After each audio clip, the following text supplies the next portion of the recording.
பிரியமானவர்களே, ஆண்டவராகிய இயேசு கிறிஸ்துவின் நாமத்தினாலே உங்கள் யாவரையும் அன்போடு கூட நான் வாழ்த்துகிறேன். ஆண்டவர் கிருபையாய் நமக்கு கொடுத்த இந்த புதிய நாளுக்காக முதலாவது நாம் ஆண்டவருக்கு நன்றி சொல்லுவோம்.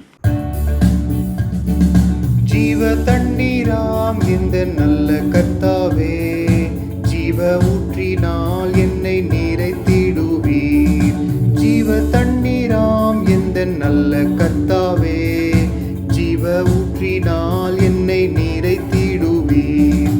கனி தந்திட நான் செழி தோங்கிட, கனி தந்திட நான் செழி தோங்கிட, கர்த்தரின் கரத்தால் நித்தம் கனம் பெற்றிட, கர்த்தரின் கரத்தால் நித்தம் கனம் பெற்றிட.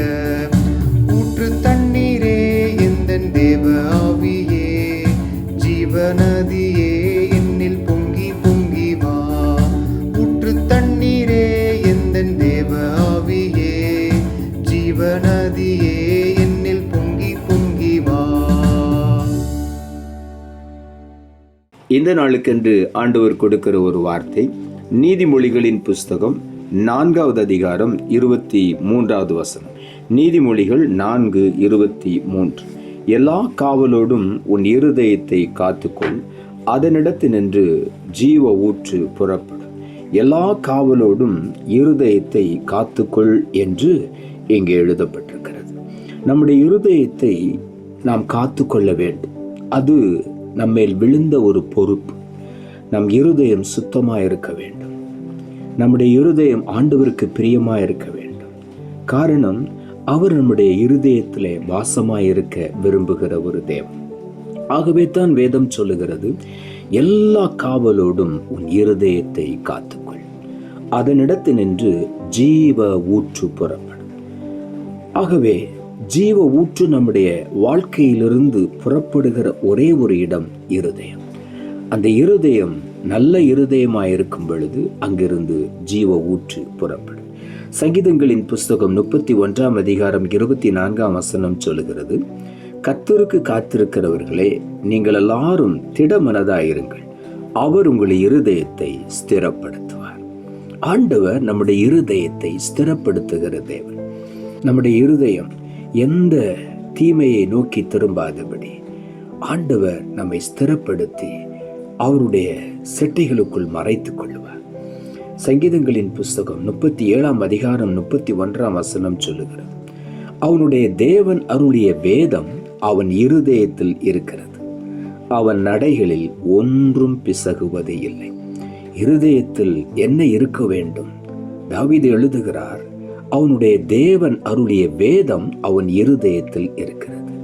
வேதம் நம்முடைய இருதயத்தில் இருக்கும் பொழுது, வேத வசனங்கள் நம்முடைய இருதயத்திலே பதித்திருக்கும் பொழுது, வானமும் பூமி ஒளிந்து போனாலும் அவருடைய வார்த்தைகள் ஒரு நாள் ஒளிந்து போகாது.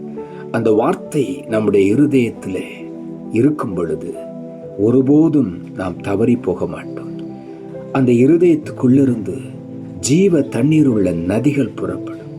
வேதம் சொல்லுகிறது, இருதயத்தின் நிறைவினால் வாய் பேசும் என்று சொல்லி. ஆகவே நம்முடைய வாய் நலமானவைகளை பேச வேண்டும். எப்பொழுதும் ஆண்டவரை துதித்துக் கொண்டிருக்க வேண்டுமானால் நம்முடைய இருதயம் துதியினால் நிரம்பி இருக்க வேண்டும். கவலை, பாரம், வேதனை இவைகள் நம்முடைய இருதயத்தில் இருக்கவே கூடாது. நம்முடைய இருதயத்தை துதியினால் நிரப்ப வேண்டும். துதித்தலோடு அவர் சந்நிதி முன் வாருங்கள் என்று வேதம் சொல்லுகிறது. நாம் கர்த்தருடைய சமூகத்திலே மனமகிழ்ச்சியா இருக்கும் பொழுது நம் இருதயத்தின் வேண்டுதல்கள் எல்லாவற்றையும் ஆண்டவர் நமக்கு அருள் செய்வார். ஆகவே ஜீவ ஊற்று நம்முடைய இருதயத்திலிருந்து புறப்பட வேண்டும். சங்கீதங்களின் புஸ்தகம் 51ஆம் அதிகாரம் 10வது வசனம் இப்படியாய் சொல்லுகிறது, தேவனே, சுத்த இருதயத்தை என்னிலே சிருஷ்டியும், நிலைவரமான ஆவியை என் உள்ளத்திலே புதுப்பியும் என்று தாவீது விண்ணப்பிக்கிறார். ஆண்டவரே, என் இருதயம் கரைபட்டு விட்டது, உம்முடைய இரத்தத்தினால என்னை சுத்திகரித்து எனக்குள்ளே ஒரு சுத்த இருதயத்தை, ஒரு நவமான இருதயத்தை, ஒரு புது இருதயத்தை சிருஷ்டியும் ஆண்டவரே.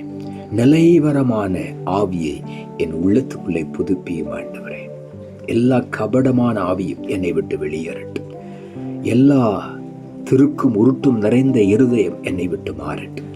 எனக்கு சுத்த இருதயத்தை உருவாக்கும். என்னுடைய வாழ்க்கையில் நிலைவரமான ஒரு ஆவியை புதுப்பியும் என்று சொல்லி நாம் கேட்கும் பொழுது இந்த காலை வேளையிலே ஆண்டவர் நம்முடைய இருதயத்தை சுத்திகரிப்பார். அதனிடத்து நின்று ஜீவ ஊற்று புறப்படும். நீதிமொழிகளின் புஸ்தகம் 3ஆம் அதிகாரம் 5ஆம் வசனம் சொல்லுகிறது, உன் சுய புத்தியின் மேல் சாயாமல் உன் முழு இருதயத்தோடும் கர்த்தரில் நம்பிக்கையாய் இருந்து என்று அங்கு எழுதப்பட்டிருக்கிறது. சுய புத்தியின் மேல் ஒருபோதும் சாயக்கூடாது. ஆண்டவரை மாத்திரம் பற்றி கொள்ள வேண்டும். அவருடைய சித்தத்தை மாத்திரம் நிறைவேற்ற வேண்டும். நமக்கு செம்மையாய் தோன்றுகிற வழியை தெரிந்து கொள்ளாதபடி, நம்முடைய சுய புத்தியின் மேல் சாயாதபடி, முழு இருதயத்தோடு கர்த்தரில் நாம் நம்பிக்கையா இருக்கும் பொழுது நிச்சயமாகவே ஆண்டவர் நம்முடைய இருதயத்திலிருந்து ஜீவ ஊற்றை புறப்பட பண்ணுவார். யோவான் எழுதின சுவிசேஷம் 7ஆம் அதிகாரம் 38ஆம் வசனம் சொல்லுகிறது, வேத வாக்கியம் சொல்லுகிறபடி என்னிடத்தில் விசுவாசமாய் இருக்கிறவன் எவனோ அவன் உள்ளத்திலிருந்து ஜீவ தண்ணீர் உள்ள நதிகள் ஓடும் என்றார்.